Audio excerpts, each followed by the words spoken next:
Welcome to another edition of Daily Airline News, focusing on the tragic loss of Air India Flight 171.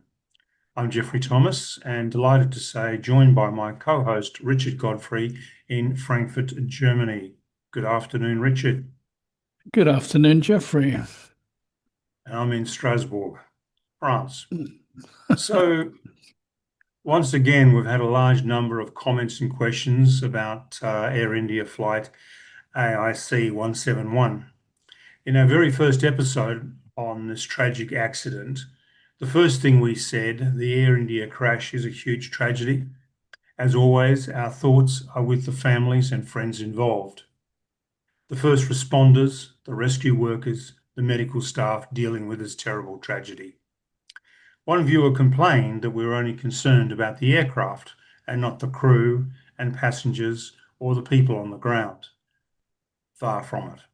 We do not care about the aircraft. That loss is insured and the aircraft can be replaced.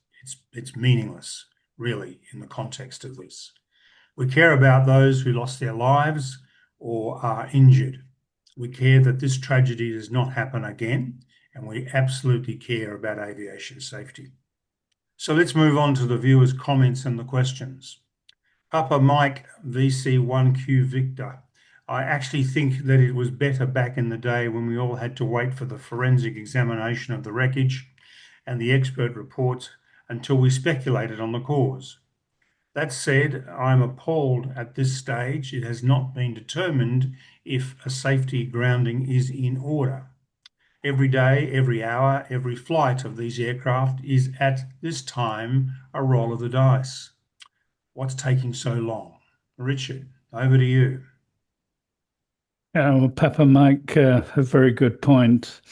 The In India, there's a new state-of-the-art flight data recorder analysis center.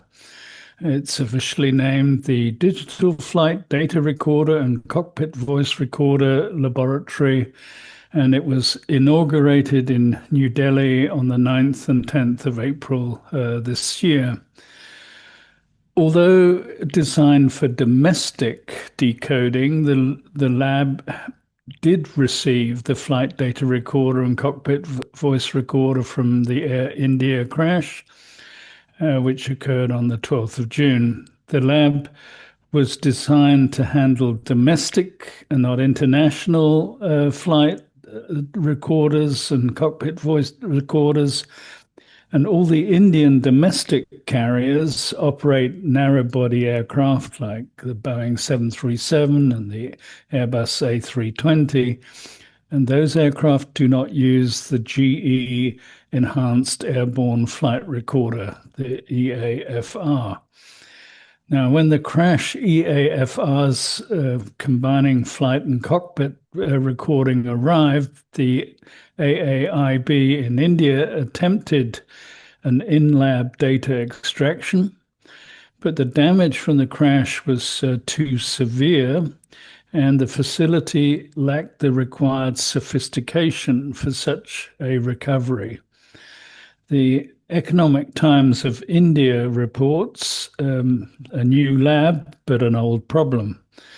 And I quote, India's new RS9 Crowry, which is about $1 million US, black box lab fails the first big test as government plans to send Air India crash plane black box to the US. There is, however, no official confirmation from AAIB India that it has sent the black boxes to the US, and there's no confirmation from the NTSB in Washington that they have received the black boxes. So we have to wait and see. It's quite extraordinary, though, isn't it, Richard, that we've got this lag, unless, of course, they know what the cause was, not saying so, whether it's an Air India specific issue. But nonetheless, with over 1,100 of these 787s flying around the world, we need to know as quickly as possible what the issues were. Indeed, we do. Yeah.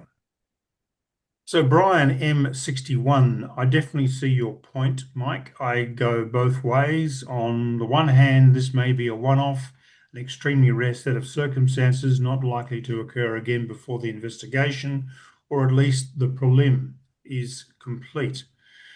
On the other, we heard the same thing after the first 737 MAX MCAS issue, only to get burned a month or so later. Grounding 1,200 aircraft worldwide would be a tall order, and this model has an excellent safety track record. The aviation safety experts have made their call, which is to keep them flying for now. What is taking so long? The black boxes were recovered 18 hours after the incident. Opening a black box takes time. It is a meticulous and slow process designed to ensure the data is not lost. Indian technical experts went by the book to do this, only to discover they did not have the tools to properly extract the data.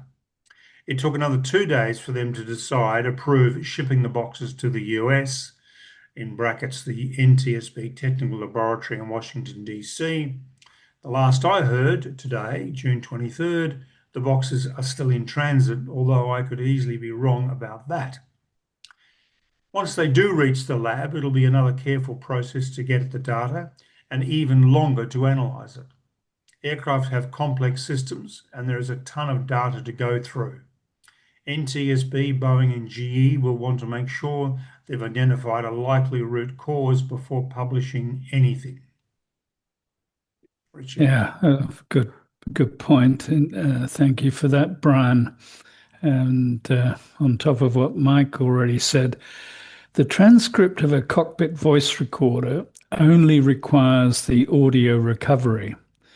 The analysis of the voices, who was speaking, the timing of what was being said, how that ties up with the flight data recorder, and other noises in the background in the cockpit, that all takes time, but we could get a transcript pretty quickly.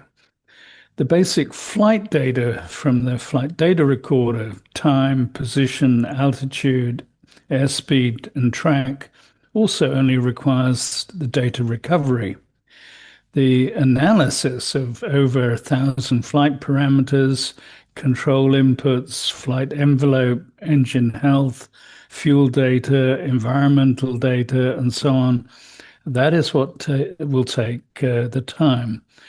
A preliminary report is released within 30 days of the accident, so in this case by the 12th of July.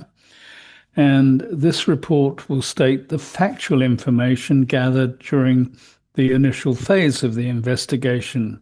It will not state the probable cause of the accident, most likely. Detailing the probable cause and making safety recommendations takes typically 12 to 24 months. If the investigation at any time uncovers an urgent safety issue, then something that poses an immediate risk to the public safety, they can at any time issue an urgent safety recommendation. These are not common, but they do happen, especially in serious or systemic cases. And such recommendations are issued separately from the preliminary or the final report, and they are labeled as urgent. So there has to be a clear and immediate threat to life or safety, and the issue is likely to reoccur without immediate action. AG 214 for Air India 171. If the said aircraft had combined CVR FDR, then how was it declared that the FDR got damaged and the CVR is not? Yeah, good point, AJ.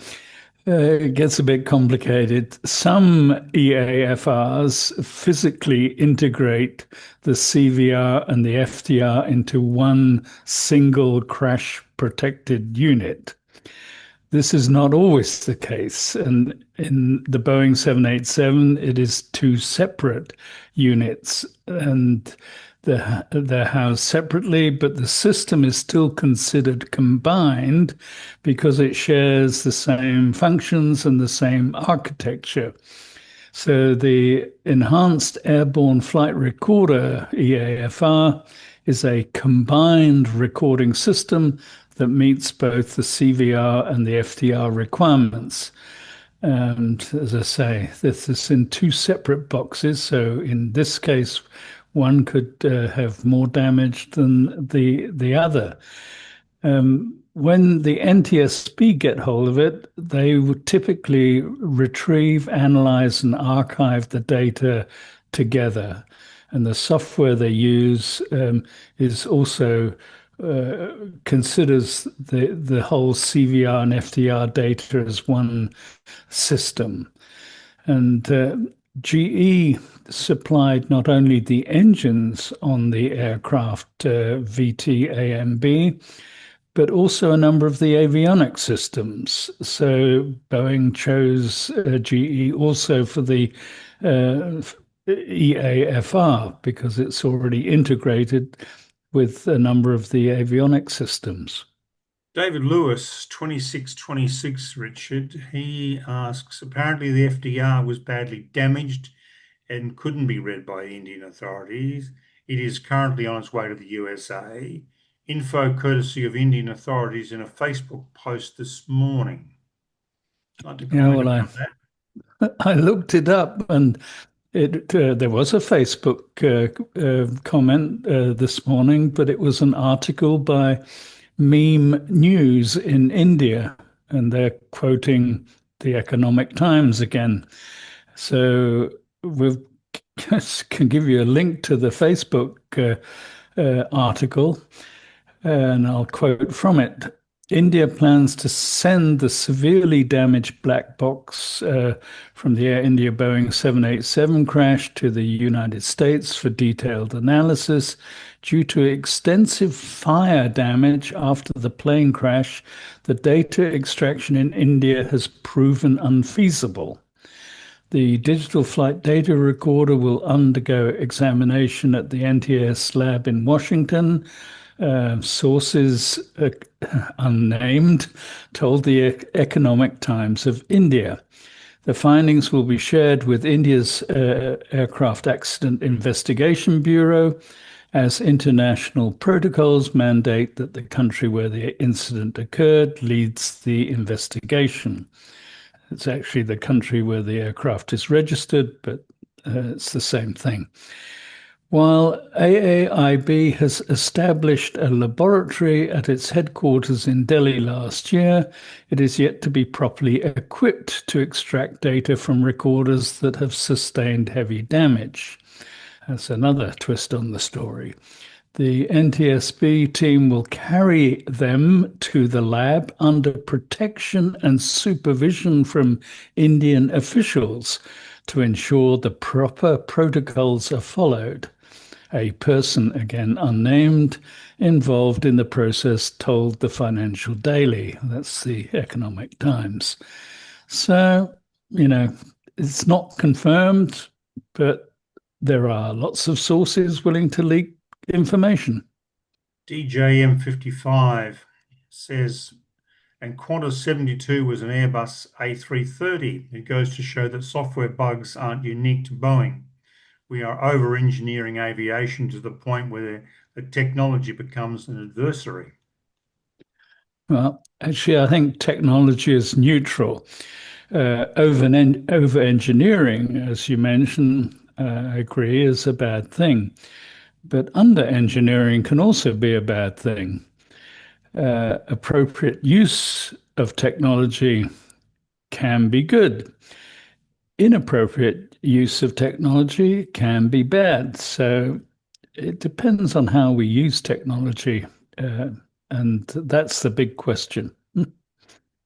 Yes, it is indeed. But certainly the latest breed of avionics and systems on aeroplanes has dramatically cut the fatality rate. No question about it. But we still get these black swan events occasionally.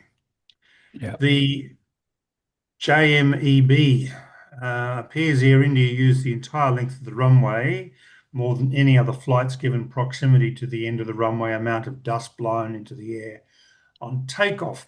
Is it possible that Air India thrust was already below requested before rotation? If so, is reduced acceleration extra distance required to achieve reference speeds not going to trigger an alert, e.g. distance covered to achieve 25, 50, 75, 100 knots? Runway conditions, METAR, airplane config would give performance calculations for cross-reference. And Andy Gomez, the fact that this plane took off at the very end of the runway suggests the issue started on the runway. People are getting their heads wrapped up with the software glitches, but I believe once we see the final report, we'll see that things were much simpler than complicated software glitches. Richard, over to you. Yeah, well, the aircraft did not reach the end of the runway before it lifted off. I have the raw ADS-B data, and that contains 113 data points for the aircraft VTAMB with the ICAO Motor S transponder code hexadecimal 8005 EC. There are 51 data points with a time to the nearest microsecond and a latitude and longitude to the 6 decimal places. That's to the nearest zero point 0.1 of a meter. We're showing a screenshot of the table of data of the 8 data points after takeoff. So we've got the time, latitude, longitude, and altitude to the nearest 25 feet. And when you plot these points on Google Earth, you can see that the first point is 495.9 meters from the end of the runway at an altitude already of 575 feet above mean sea level. Showing another screenshot with the Google Earth plot of these various points. And the last point, which is close to the end of the runway, is still 98.7 meters from the white line right at the end, where the so-called piano keys can be seen. So we're already at 625 feet above mean sea level before we've reached the end of the runway. And I think any cursory look at the videos out there show that the aircraft was well airborne to, say, around 625 feet. Then it hung at that altitude for a while, and then it slowly descended to the crash. So, Richard, Little Android 75, thank you again for the great episode. I have some comments on Richard's statements. First, about the comment that the plane was at 71 feet above the ground at the end of the runway. You said that is not correct and pointed out the number 625 feet. But this height is the maximum height ever reached by the plane, and for sure it was not reached in the end of the runway, but at some place after the end of the runway. So the comment of the height above the ground by the end of the runway may be correct. Sorry, little android. It's not correct. So the last ADS-B data point is still above the end of the runway. And as I just said, 98.7 meters from the white line, marking the physical end of the runway. And just beyond the piano keys. This was the highest point recorded by ADS-B data. There may have been a higher point after that, but we don't have that data yet. We may have it from the flight data recorder. And for sure, this point was reached before the end of the runway, the 625 feet point. And the repeated insistence by Christopher Robinson, 7541, that the aircraft was flying at 71 feet above ground level and it's 174 knots, does not tie up with the data from the ADS-B, and the statement he makes is without foundation and not correct.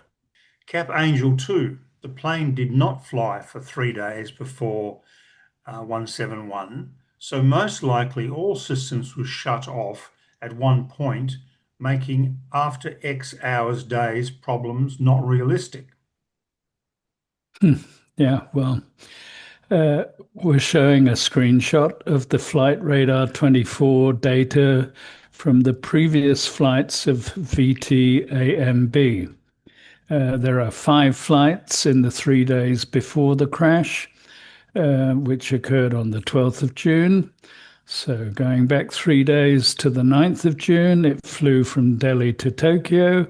On the 10th of June, it flew from Tokyo back to Delhi. On the 11th of June, it flew from Delhi to Paris and then back to Delhi. So the X hours or days problem is realistic, and there are a number of airworthiness directives issued by the FAA and the EASA and other regulators. Kevin Tagliati, 3162, technology sucks. Zona, but you use it here. Little dialogue between those two. Yeah, there's quite a few dialogues going on about technology, and no comment. We use YouTube, and we like the technology. So PJJMSN software glitch fits the scenario perfectly, unlike the other theories, very scary if true. Rowan Nest Ripe 2964. This is what worries me. Thanks, Jeffrey and Richard. I enjoy your videos. And Jungle FE, that's the scenario people don't consider, and they should. Planes these days are so controlled by technology and computer system that things can go wrong. Yeah, Jungle Fay, the things can go wrong. I still think 5 million flights in 11 years is not bad without a fatal accident for the Boeing 787. And I fully agree. On the other hand, one fatality or injury is one too many. We do not yet know the cause of this accident, so we need to find that out first before we come to any conclusion. The cause was technology, or was the cause something else? Yeah. Chris L, Victor 1 Sierra. Yes, agree that it could well be a software issue like that 248 hours reset that needs to be done. Sometimes issues like that aren't found until the plane is already operational and in use. Old bugs can occur that were not expected and found through a failure. We'll know once they check the black boxes. Yeah.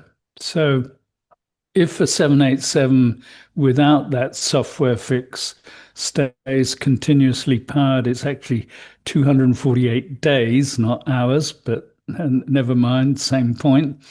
The internal software counters in its generator control units overflow, and this causes all 4 GCUs to enter failsafe, leading to the loss of all AC electrical power. But on the other hand, as I mentioned, there is a software fix, and that's been available long since. It's not mandatory because you've got the other option to power down and power back up. But I think most airlines will have implemented it. Certainly. So, trolling W Tyron, all these ADs on C-band interference, 5G, is for 5G in the USA, which is a wider band of low, oblique, mid, and high frequencies. India's 5G is a mid-band and does not affect aircraft radar, altimeter, and other equipment. I think you might have something to say about that one, Richard. Yeah, well, trolling Tyrone is right in general that 5G uses a low band that's less than a gigahertz, and it's specifically bands N5, N8, N12, N20, and N28.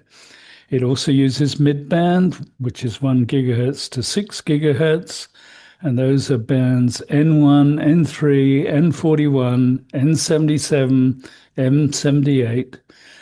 And it uses a high band above 24 gigahertz. And I won't read the list of bands on that one.